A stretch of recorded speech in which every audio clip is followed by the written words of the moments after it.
Assalamualaikum warahmatullahi wabarakatuh. Apa kabar semua mahasiswa? Dan saya harapkan semua dalam keadaan sehat walafiat. Ya, sebelum kita mulai pertemuan ini, mari kita buka dengan membaca basmalah bersama-sama. Bismillahirrahmanirrahim.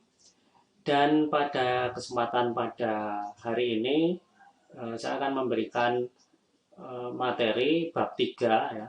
Bab 3 yang berkaitan dengan entitas konsolidasi dan laporan keuangan konsolidasi. Oke. Kemudian bab 3 ini sebenarnya akan membahas mengenai materi laporan keuangan konsolidasi. Kita review dulu bahwa pada bab 2 itu kita sudah membahas mengenai metode untuk pelaporan investasi, yaitu metode harga pokok atau cost method, yaitu kepemilikan antara 0 sampai 20%, kemudian metodologi ekuitas atau equity method dengan kepemilikan 20 sampai 50%, dan kemudian metode konsolidasi yaitu kepemilikannya di atas 50%. Oke, berikutnya adalah ini ya, apa itu laporan konsolidasi? Ya, laporan keuangan konsolidasi menyajikan posisi keuangan dan hasil operasi dari suatu grup perusahaan. Terdiri dari induk perusahaan dan satu atau lebih anak perusahaan yang seolah-olah sebagai satu perusahaan. Nah, kalau kita gambarkan dalam diagram, ya, ini adalah induk perusahaan, ya, kemudian dia memiliki ya anak perusahaan itu dalam satu grup perusahaan yang diberi garis putus-putus. Oke. Nah, kepemilikan ini diakibatkan oleh apa? Ya. Induk perusahaan dan anak perusahaan itu berafiliasi berdasarkan kepemilikan saham induk perusahaan terhadap anak perusahaan. Sehingga induk perusahaan itu memiliki anak perusahaan karena ada hubungan saham. Induk perusahaan memiliki anak perusahaan karena adanya hubungan kepemilikan saham, sehingga bukan hubungan persaudaraan atau hubungan saudara kandung atau persaudaraan gitu ya. Karena kepemilikannya saham ya, dan juga ini saham.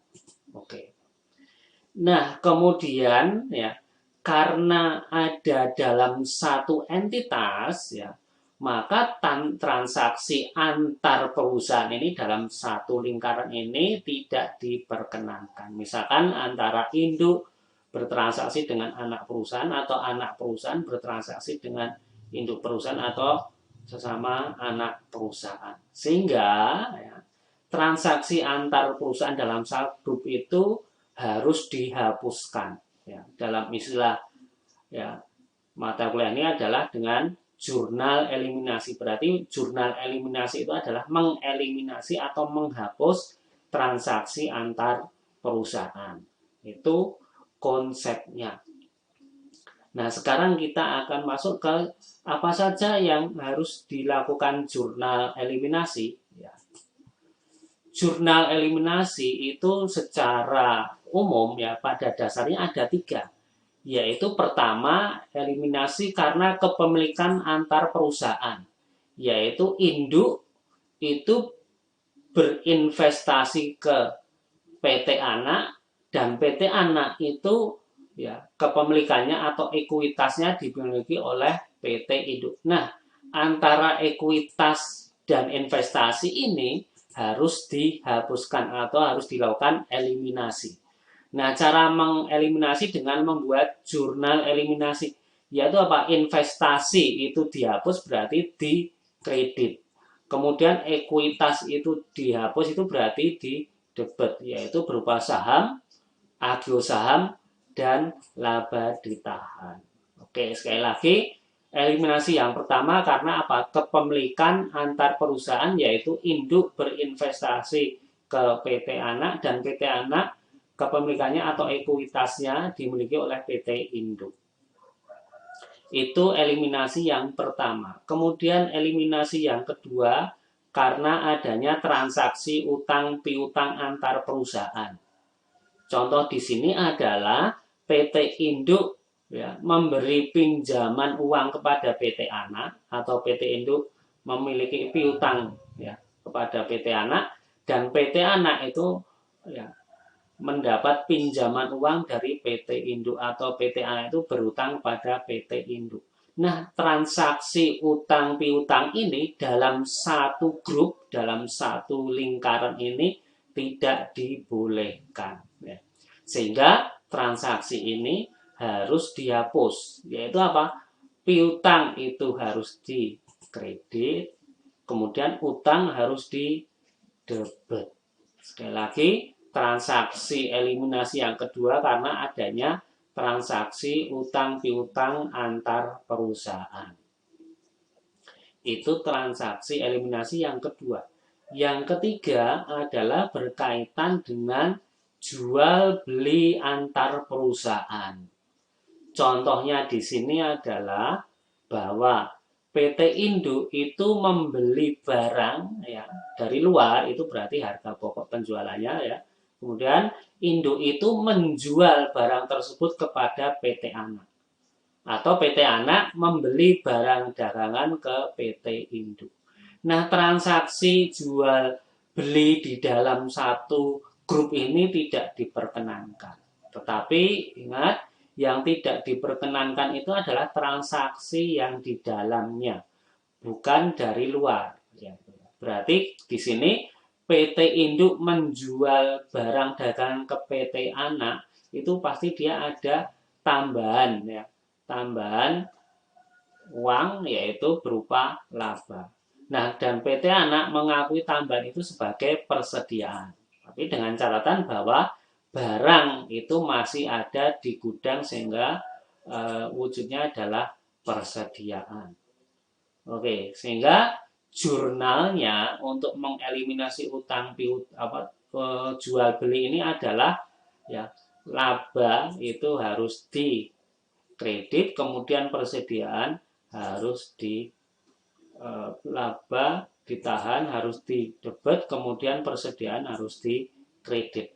Nah, itu adalah 3 poin utama untuk eliminasi, yaitu pertama, kepemilikan antar perusahaan, yaitu investasi dan ekuitas. Kedua, transaksi utang piutang, yaitu piutang dan utang harus dihapus. Ketiga, transaksi jual beli yaitu laba dan persediaan harus dihapus. Dalam catatan barang masih ada di gudang. Nah, supaya lebih jelas kita ambil contoh ya. Misalkan pada akhir tahun neraca PT Indah dan PT Andika sebelum penggabungan adalah ini. PT Indah ya, neracanya adalah seperti ini. Kemudian PT Andika ya, nilai bukunya adalah seperti ini ya. Kemudian nilai wajarnya juga sudah ada datanya, dan nilai buku dan nilai wajar itu sama sehingga selisihnya akan 0 semua.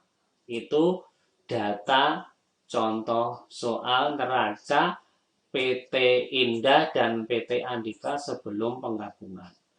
Nah, kemudian ada di bab 1 ya, dinyatakan bahwa PT Indah itu membeli ya, semua saham PT Andika sebesar nilai bukunya yaitu 300.000 tunai.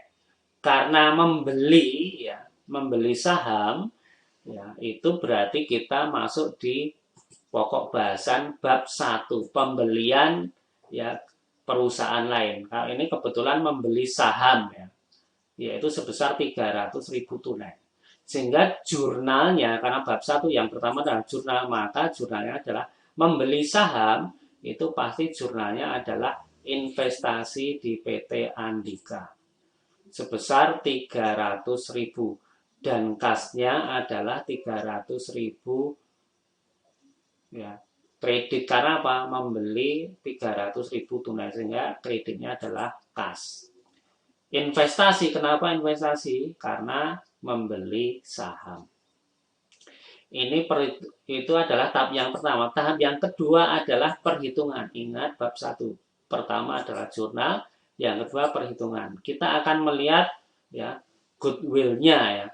Cost of investment-nya atau harga perolehan investasi 300.000, nilai buku dari saham itu 200.000 ini ya, nilai buku dari saham itu PT Andika sahamnya ya, sahamnya adalah 200.000, kemudian agionya tidak ada dan laba ditahannya 100.000 rupiah, sehingga jumlahnya 300.000 dikalikan berapa persen, membeli semua berarti membeli 100%, 300.000, cost of investment 300, nilai buku dari ekuitas 300, sehingga selisihnya 0. Kita lihat hitungannya apakah ada tidak goodwill ya. Ternyata cost of investment 300.000, nilai wajar net asset di sini juga nilai wajar net asset 300.000, 358.000 dikurangi 8 dan 50 ya, 300.000. Kemudian nilai buku net asetnya juga 300.000, sehingga goodwill-nya 0, total selisihnya 0 sama dengan di sini, dan selisih asetnya 0 juga. Kemudian kita lihat ada selisih enggak. Kalau ada selisih kita akan menghitung selisih ya 100%. Kalau itu kurang dari 100% kita hitung selisih X%. Kemudian kita cari ya depresiasi atau amortisasinya. Nah, bab 1 berkaitan dengan jurnal dan perhitungan pada saat pembelian sudah selesai. Nah, akibatnya apa dari neraca ya, neraca pada sebelum akuisisi dengan jurnal, yaitu terjadi perubahan, yaitu kas dari 305 itu dikurangi 300 menjadi kasnya menjadi 5.000. Investasinya debit bertambah, investasi bertambah 300.000. Sehingga neraca setelah pembelian saham dari PT Indah ke PT Andika itu neracanya adalah seperti ini. Ada perubahan yaitu kas menjadi 5.000 di PT Indah dan tambahan investasi di PT Andika sebesar 300.000. Nah, itu berkaitan dengan neraca setelah pembelian saham. Kemudian berikutnya masuk ke bab 2, ada tidak bab 2? Bab 2 karena kepemilikannya ini di soal ini lebih dari 50%, maka bab 2 tidak dipakai. Karena bab 2 itu kepemilikannya ya metode harga pokok atau metode nilai wajar fair value method serta metode ekuitas atau equity method itu kepemilikannya di bawah 50% ya. Kalau ini membeli 100% itu berarti kepemilikannya lebih dari 50%, berarti bab 2 tidak kita pakai ya. Kemudian kita lihat di soal ternyata ada catatan ya. Selama setahun terdapat transaksi antar perusahaan, yaitu PT Indah menggunakan metode ekuitas untuk mencatat investasinya di PT Andika. Kedua, PT Andika berhutang kepada PT Indah sebesar Rp1.000. Dan yang ketiga, transaksi antar perusahaannya, PT Andika membeli barang dagangan sebesar Rp6.000 dari PT Indah yang harga pokoknya itu Rp4.000. Sehingga di sini kita masuk bab 3, yaitu apa? Karena di sini ada transaksi antar perusahaan, maka kemudian dilakukan jurnal eliminasi. Oke, ingat tadi jurnal eliminasi yang pertama adalah kepemilikan antar perusahaan, yaitu PT Indah berinvestasi di PT Andika dan PT Andika itu ya ekuitasnya kepemilikannya dimiliki oleh PT Indah. Sehingga ini perlu di jurnal eliminasi, yaitu apa? Jurnal eliminasinya yaitu investasi di kredit sebesar 300.000, saham 200.000, agionya tidak ada ya. Kemudian laba ditahan 100.000. Saham dan laba ditahan ini berasal dari data di sini PT Andika, yaitu saham dan laba 100.000. Oke, itu. Oke ya, sekali lagi eliminasi yang pertama karena kepemilikan antar perusahaan, yaitu PT Indah berinvestasi di PT Andika dan PT Andika ekuitasnya dimiliki oleh PT Indah, sehingga ekuitas dan investasi harus dihapus. Ini adalah menghapus ekuitas dan ini adalah menghapus investasi. Kemudian yang kedua ya. Yang kedua adalah berkaitan dengan PT Andika berhutang kepada PT Indah. Di sini terjadi apa? Ya, transaksi utang piutang ya. Berarti transaksi utang piutang apa? Di sini kita gambarkan PT Indah ya memberi pinjaman kepada PT Andika, atau PT Indah itu memiliki piutang ya ke PT Andika, dan PT Andika itu berhutang kepada PT Indah. Nah, utang piutang di sini harus kita hapuskan ya. Piutangnya harus kita jurnal eliminasi dalam sisi kredit dan utangnya dalam sisi debit. Oke, jurnal yang kedua yaitu untuk mencatat jurnal yang ketiga ya. Jurnal yang ketiga eliminasi ya. Yaitu piutangnya 1.000 di kredit dan utang ya. Utangnya di sini utang jangka pendek. Karena apa? Karena di sini datanya adalah utang jangka pendek ya. Gitu. Di debit 1.000. Oke, itu ya. Transaksi utang piutang harus kita hapus. Utang di debit, piutang di kredit. Itu transaksi untuk eliminasi yang kedua atau jurnal yang ketiga ya. Kemudian berikutnya adalah transaksi ini? Ya, jual beli ya. Sehingga ini datanya adalah ya PT Indah itu ya membeli barang dagangan yang harganya 4.000, kemudian dijual kepada PT Andika sebesar 6.000, dan PT Andika itu membeli barang dagangan dari PT Indah sebesar 6.000. 4.000 harga pokok menjadi 6.000. Nah, yang menjadi 6.000-nya ini di sini tidak boleh. Ada tambahan berapa? Dari 4.000 dijual menjadi 6.000. Berarti di sini ada tambahan 2.000. 2.000 itu yang tidak diboleh. Nah, 2.000 itu bagi PT Indah adalah merupakan laba.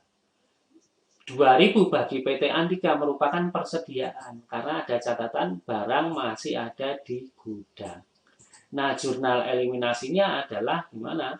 Menghapus laba dan persediaan. Jurnalnya adalah persediaan di kredit 2.000 dan laba ya, laba di sini adalah laba ditahan sebesar 2.000 di debit. Dari ya 3 jurnal itu, yaitu jurnal kedua untuk eliminasi, jurnal ketiga eliminasi, dan jurnal keempat eliminasi, kemudian kita masukkan ke dalam neraca konsolidasi ya. Ini kita buat dulu datanya ya.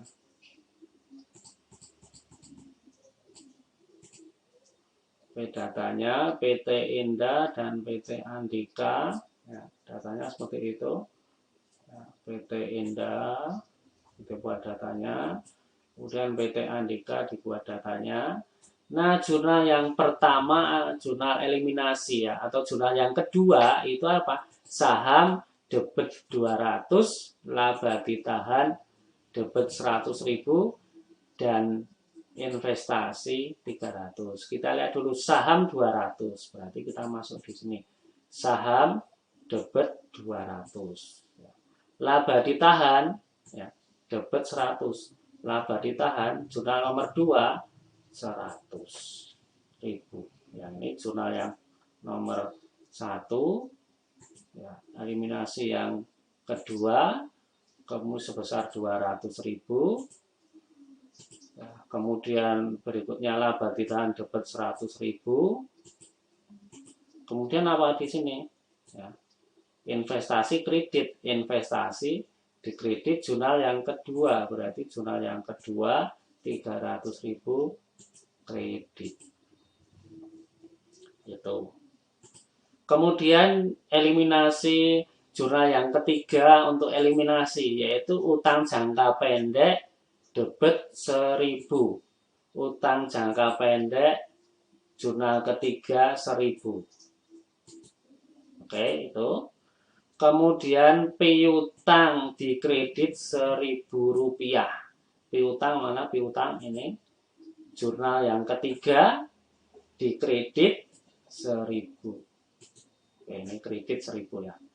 Berikutnya jurnal yang keempat, laba ditahan lagi debit 2.000. Laba ditahan debit 2.000. Oke. Kemudian persediaan ya, di kredit 2.000 persediaan ini jurnal nomor 4 di kredit 2.000. Ya.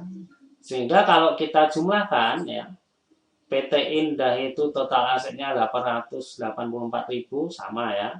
PT Andika total asetnya 358.000 sama dengan utang dan ekuitasnya 358.000. Kemudian debitnya di sini eliminasi itu di jumlah itu harus sama ya. 1.000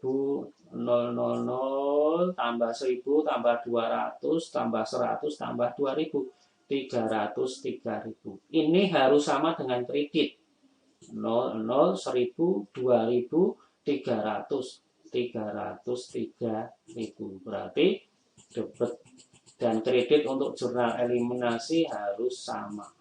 Oke.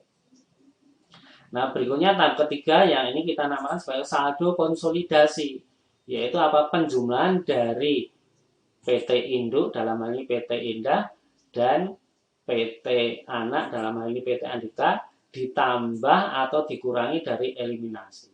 Ya, contohnya ini kas 5.000 tambah 3.000 ditambah 008.000. Piutang 84.000 ditambah 30.000, piutang ditambah 0 dikurangi 1.000, 113.000. Persediaan 95.000 tambah 60.000 ditambah 0 dikurangi 2.000, 153.000. Aset tetap 375.000 tambah 250.000 ditambah 0 dikurangi 0, 625.000.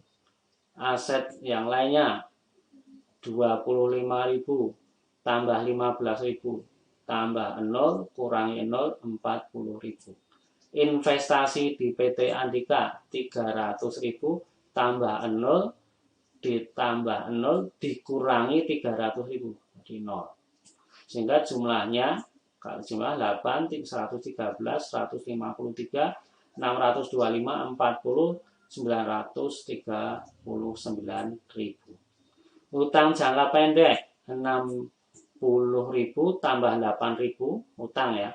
Berarti dikurangi 1.000 berarti 67.000. Utang jangka panjang 200.000 tambah 50.000 tambah dikurangi 0 ditambah 0 250.000.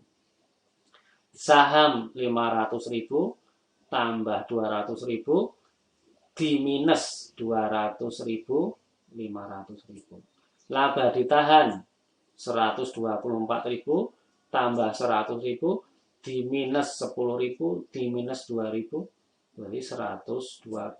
Kemudian kita jumlahkan juga yang sisi ini utang dan ekuitas ya. Jumlahnya 939. Sehingga di sini kita bisa peroleh kertas kerja neraca konsolidasi adalah harus sama.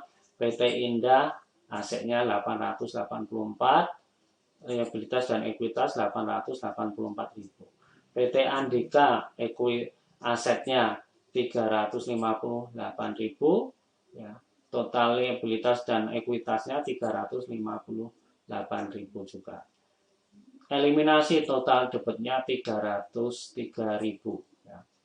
Kemudian untuk kreditnya juga totalnya 303.000. Kemudian neraca konsolidasinya untuk asetnya 939.000 sama dengan total liabilitas dan ekuitas 939.000. Nah, ini adalah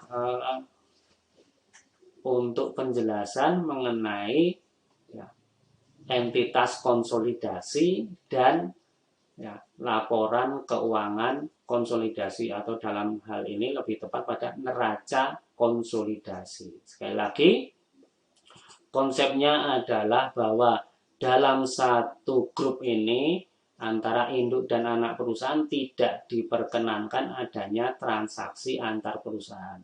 Kalau ada transaksi antar perusahaan, maka dilakukan eliminasi.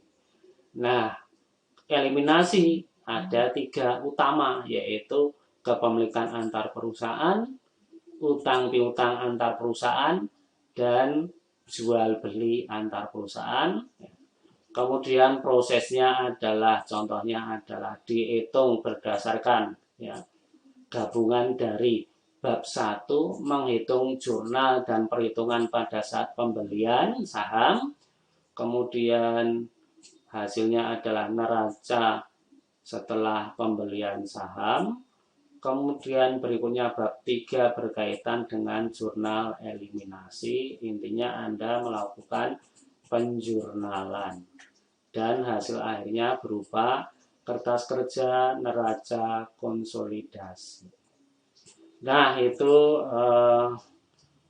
penjelasan dari saya berkaitan dengan bab 3 ya. Sekali lagi, untuk akuntansi kombinasi bisnis itu bab 3 itu merupakan gabungan dari bab 1 dan bab 2. Demikian dari penjelasan pada kuliah hari ini, dan sarankan mahasiswa bisa memahami dengan baik dan lancar ya, sehingga untuk bab 3 bisa menjadi lebih paham dan bisa menyelesaikan tugas dari modul yang sudah saya berikan.